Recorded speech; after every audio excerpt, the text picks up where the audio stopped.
আসসালামু আলাইকুম।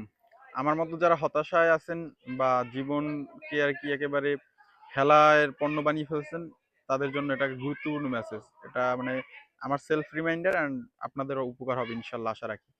দেখেন আমরা অল্পতেই কিন্তু হতাশ হয়ে যাই। আমাদের জীবনে আসলে কিন্তু এটা কোনো ট্র্যাজেডি না বা কোনো স্বপ্নভঙ্গ আমি দেখিই না যে এই ঠুনকো দুনিয়ায় বা অল্প দিনের দুনিয়ায়।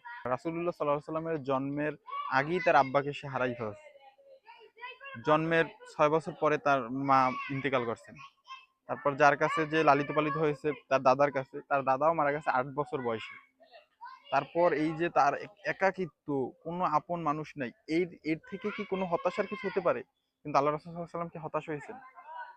কিন্তু হতাশ হননি। আল্লাহর রাসূল সাল্লাল্লাহু আলাইহি ওয়াসাল্লাম হতাশ হননি। সে আল্লাহর উপর ভরসা করে আগিয়েছেন সবসময়। এবং তিনি কিন্তু এই পৃথিবীর শুরু থেকে শেষ পর্যন্ত যত মানুষ তার কাছে সফল মানুষ আল্লাহর রাসূল সাল্লাল্লাহু আলাইহি ওয়াসাল্লাম। তার মতো কি কেউ সফল হতে পারবে? কিন্তু সে তো একাকিত্ব ছিল। কিন্তু আমরা কি হারাইছি? আমাদের কি এমন হতাশা হতে পারে বলেন?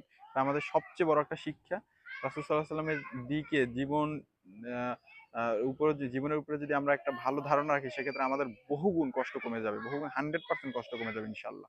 সকলকে ধন্যবাদ। আসসালামু আলাইকুম।